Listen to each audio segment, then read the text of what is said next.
The following may contain language that is not suitable for all audiences.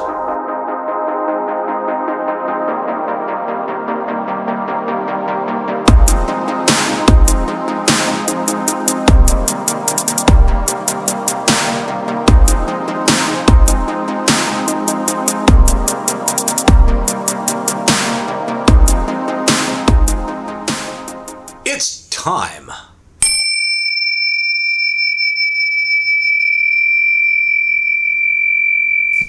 For the Low Fat Podcast. Huzzah! Finally, in my head, I heard the bells from Rocky. Ding, ding. Those are great bells.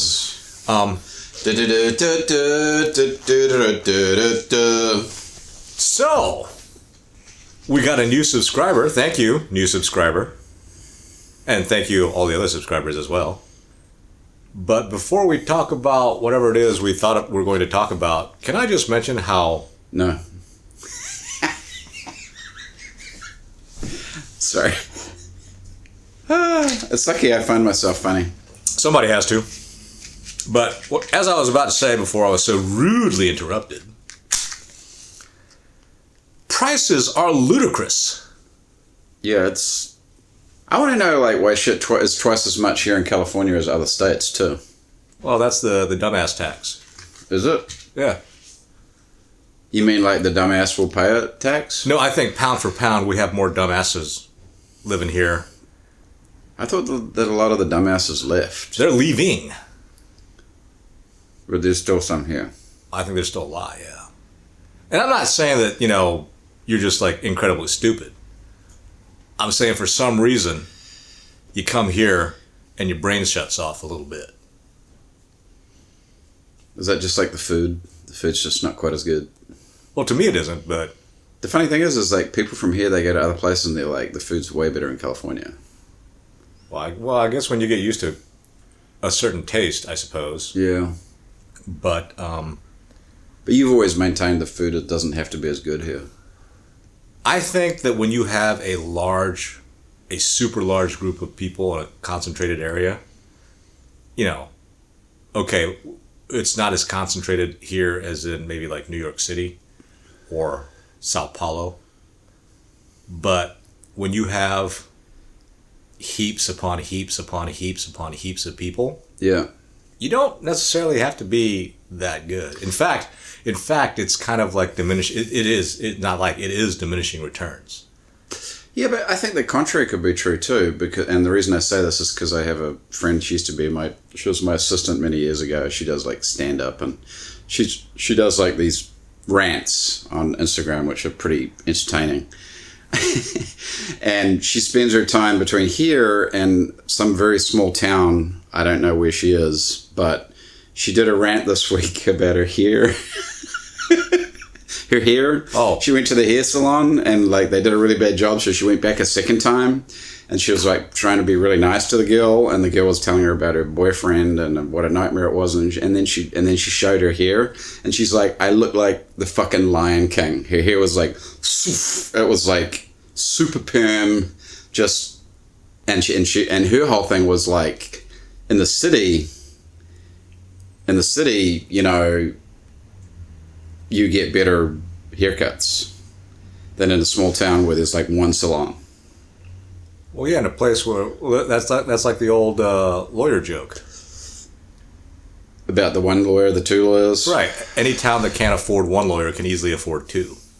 But it's like, couldn't you have that going on in the small town though, like the captive audience? In certain aspects, yeah, but I guess at the city, there's always new people.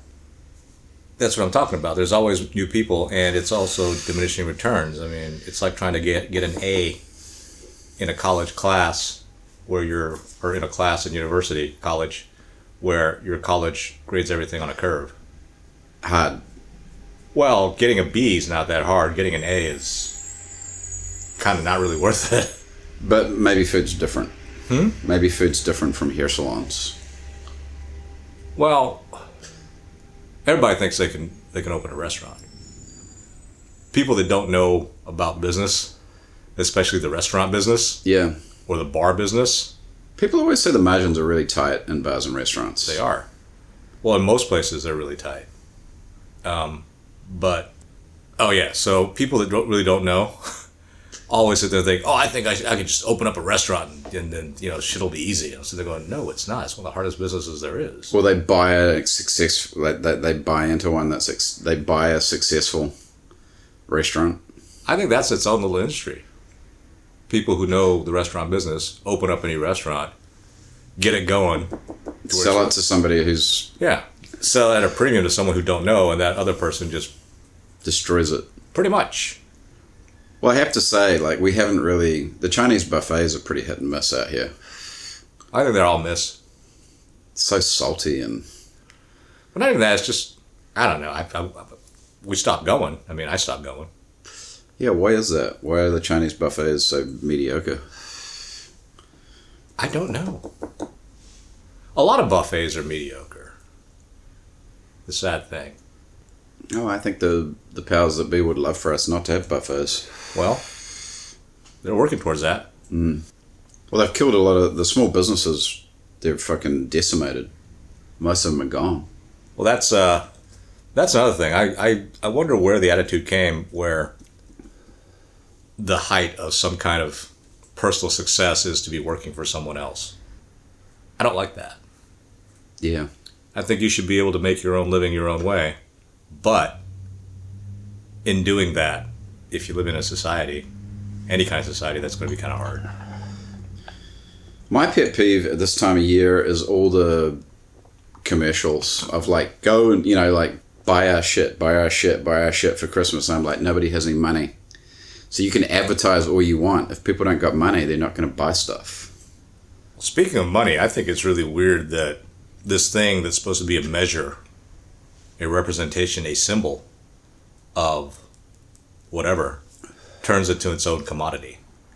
That's what I never understood about inflation. Money? Money, grades. We can even go to grades, right? So an A is something that you want because it shows it's a symbol, it's a representation of how well you know the subject.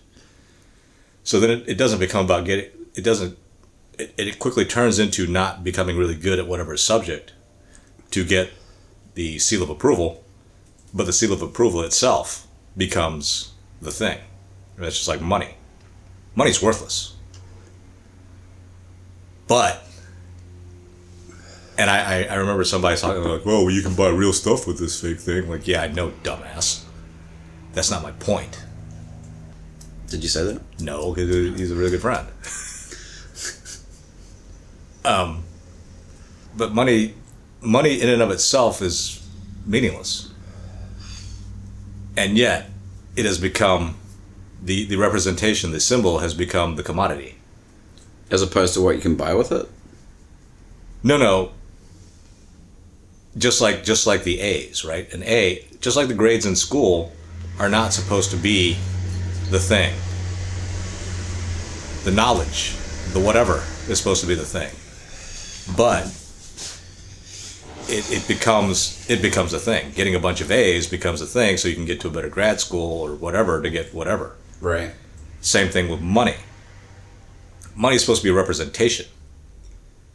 I think if money is used, or if money is, maybe we're too dumb to calculate it right, but if money becomes the true symbol of whatever, right? Mm-hmm. Then it's just a symbol. But it's the commodity.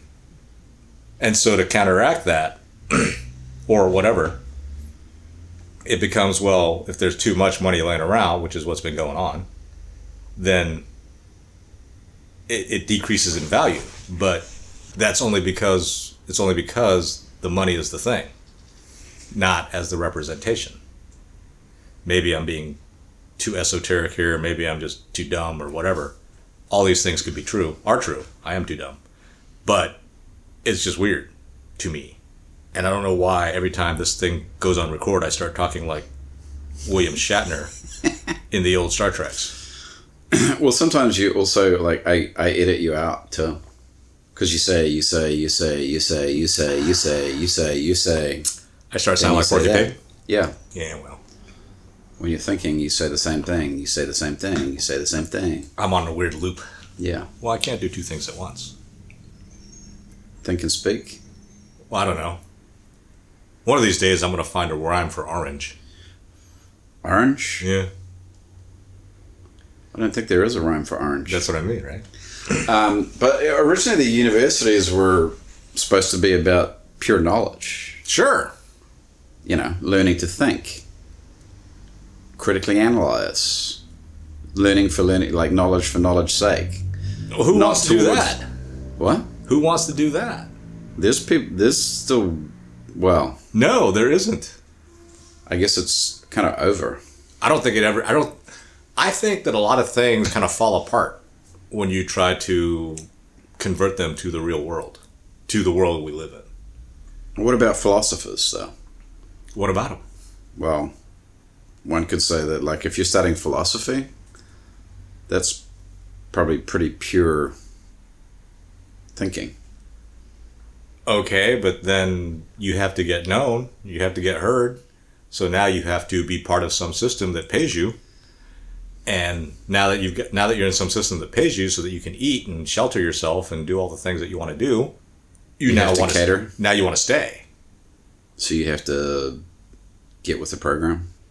And that's the real, I don't even want to say evil, but that's the real nasty thing about it. The system has to progress, and there's no brain leading the system. What if the system is circular? I don't understand what you mean. If it's just shit repeating? Well, it does, because the whole idea of progression is that you're moving towards something, but what if you're just going around and around? Well, I think that is true, but that is true because people don't want to progress. So the whole idea of progression is fake. The idea of it, I think, is not fake. The application of it is definitely. Do you think human beings are progressing? Or digressing? Regressing? Regressing. Right. Digressing. In terms of I digress. In terms of what? I don't know. Becoming better. At what? As human beings. Again, that you need a foundational definition of that. You get four people in a room and talk and throw out a subject. Well, I think of like improving oneself morally. Chances are, if people are honest, you're going to get four opinions that may or may not be unified. The whole reason that people seem like they're in unity with everyone else is because they want their bread buttered. And so it becomes more about butter than, whenever I read an article where the author laments about how horrible it is that there is no honest debate or discussion, I say, well, yeah, you weirdo, of course there isn't. We're not set up to be like that. We're set up to get together and move towards a direction. And if you're not if you're not moving towards that direction, you're going to be ostracized, and we're not set up to be solitary beings. Maybe we are. There are some people that are more solitary than others. But like you. Well, even me, I'm not that solitary. Well, you're not, but you could be though. Quite easily. Yeah, but like if your family wasn't around. Oh, if my family was around, forget it. You would be like some fucking lone wolf. I would be Ted Kaczynski without the madness. Yeah. He was quite mad. He was pretty jacked up, which was one of my favorite parts of Freakonomics. I don't know much about Kaczynski.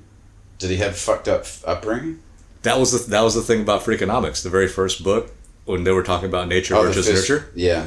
And they were saying, well, there are these two kids, right? Mm-hmm. One kid grew up in a very stable, middle-class home, loving parents. I think I know where this is going. Right? And then there's another guy who basically had every hard knock you could have in life, he probably had. His life was like a country music song. His dog died. No, his parents drug addicts he grew up in high crime area. Parents that didn't seem to really care about him. Just lots of abuse. Yeah, just every bad thing that you could have happened. Every obstacle you could put in front of a kid in life that was just not helpful, not conducive. to being what you would call a contributing member of society, didn't have. And so then, like, and one of them became, and so, like, what do you think happened? Well, the kid that grew up, loved advantages, all that, became the Unabomber. And the other guy is like some kind of professor at some hoity-toity university. Yeah, that was like the gotcha moment, right? At the end of the chapter. Yeah, that was the thing. Well, at the end of the story, yeah, that was the thing about, nature versus nurture. It's not all one or the other. Is this the Outliers book, or is it the other one? It was Freakonomics. Okay. Outliers. I think I have the Outliers book. Outliers is a pretty easy read. I'm glad I didn't buy it. I just read it at the bookstore. The bookstores must love you. Well, it's probably why the bookstores are no longer doing very well. It's too many people like you that go in there and just read it and be like, well, no, I don't have to buy it. Well, I do it at libraries if the library were closer. I mean, when I was growing up, the library was very close to me. I love the library. And it was great because it was such a small town. Your library card never expired. I'd just go and get a bunch of books. And did your parents take you to the library? Every summer. I never got taken to the library. I had to go there myself. What was that? One of our friends was talking about how you need advantages and you need parents to read to you when you're really small and blah blah this and blah blah that and remember our friend was talking about that. I was like, my parents read to me and I love reading and blah blah blah and blah, like you're decently well read. Your parents used to read to you, right? I was like, fuck no. My parents didn't read to me jack. They were immigrants. They were too busy. They were working. They were too busy trying to make sure that we had a roof over our head and food to eat. Right. So never got read to. Nope. But I still consistently read like 3 or 4 grade levels ahead of what I was supposed to. We always had books, tons of books in the house. I remember I would always have that friend that would come over and be like, wow, you guys have a lot of books in your house. And I'd be like, what are you talking about? They're like, we don't have any books in my house. Yeah, well, my parents were very supportive and would always try to make sure that I had every advantage you could have educationally. So you guys had books. We had books. My parents wouldn't let me spend my money on shit like candy or toys. But like, here's the funny thing, right? My mother would not let me spend $5 or so for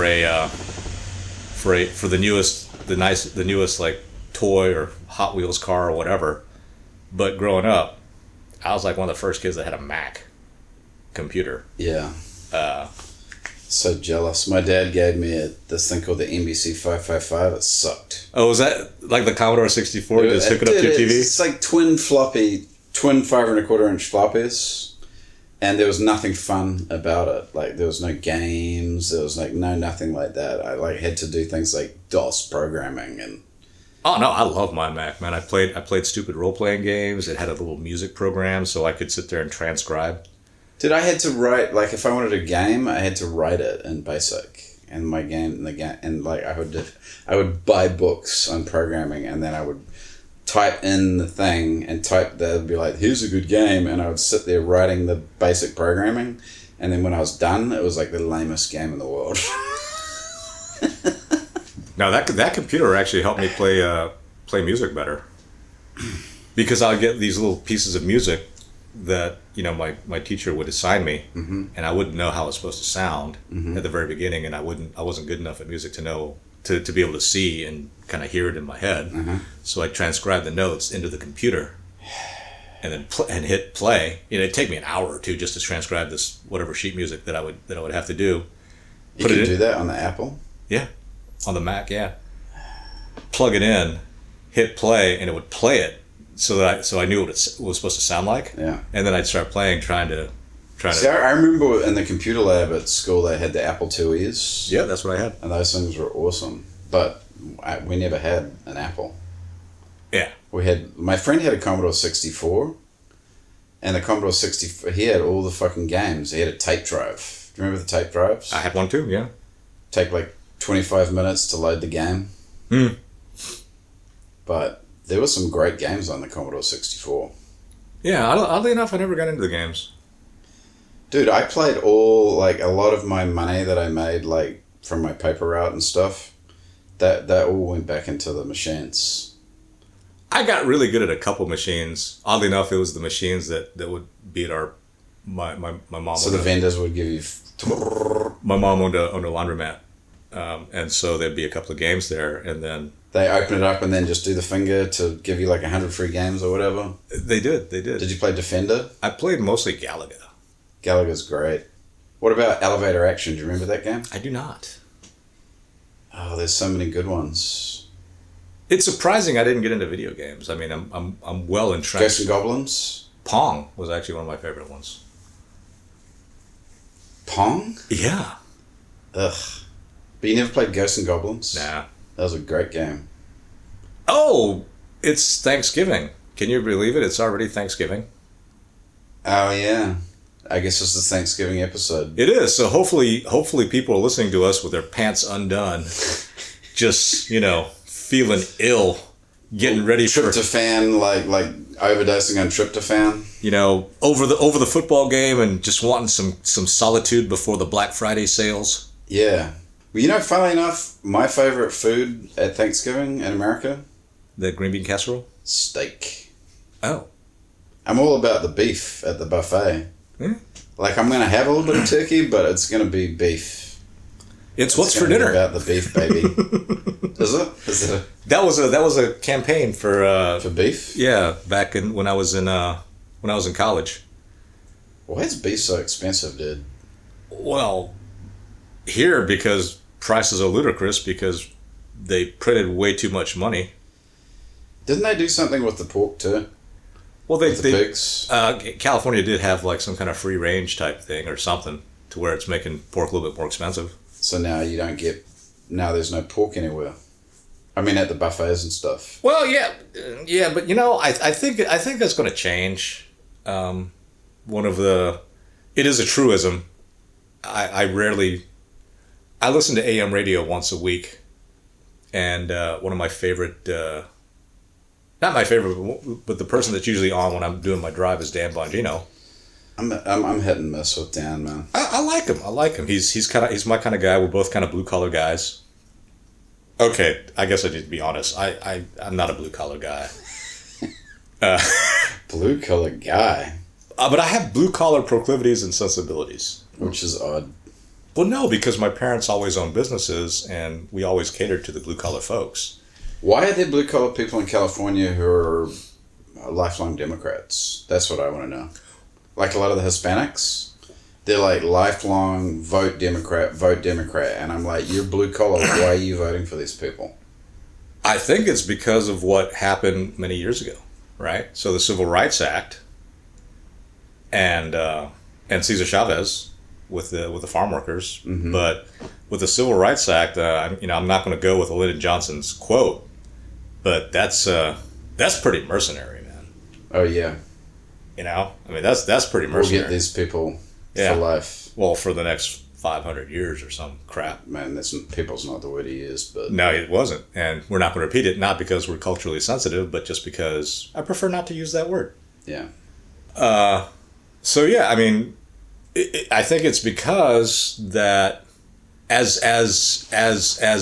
creatures, we socialize a certain way. But that socialization only really works, in my opinion, with people that you meet and interact with on a day-to-day basis.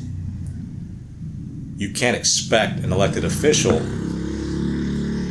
to behave in the way that you would expect your neighborhood butcher or your friends. Well, if you're in a small town, right, your teachers are also going to be your customers, as well as your plumbers and your doctors and whatnot. It's a very integrated type situation where everybody knows everybody else, and that's kind of like the myth of growing up in a small town, right? Everyone knows everybody else. Everyone's kind of interdependent on everybody else, but at a certain level, at a certain size, like the nation state we have now, you really can't expect your congressman to be. Or even the bureaucrat. Your friends might be bureaucrats. And you're like, well, these are my friends. They're good people. And I don't doubt that. But when you have to act very transactionally with certain folks in certain positions. And when you don't do that, it becomes to your detriment. It is to your detriment to treat your president, your senator, your city councilman even, as a person. Sad to say. You have to treat those individuals like robotic servants that happen to shit. You don't throw away your friends. You don't throw away a person because they make a mistake. You know, person is not their last worst act. But a functionary, unfortunately, has to be. Your good friend might be a lawyer. And you might hire your good friend to be your lawyer. And your good friend might be a shitty lawyer. That's an unfortunate situation. You should cut him out as your lawyer. Right. Don't cut him out as your friend. Keep him as your friend, but don't let him be your lawyer anymore. Same goes with your doctor, your whatever, you know. That's a hard conversation, though. Sorry, buddy. This isn't working out. Sorry, buddy. You suck. You're a terrible lawyer. I can't keep paying you. I can't. I will not. Let's not, that's another thing. For some reason, I was just, before you finish your thought, for some reason I was just thinking of that bit. What's the name of the guy that does the Ron Tater Salad? Ron White.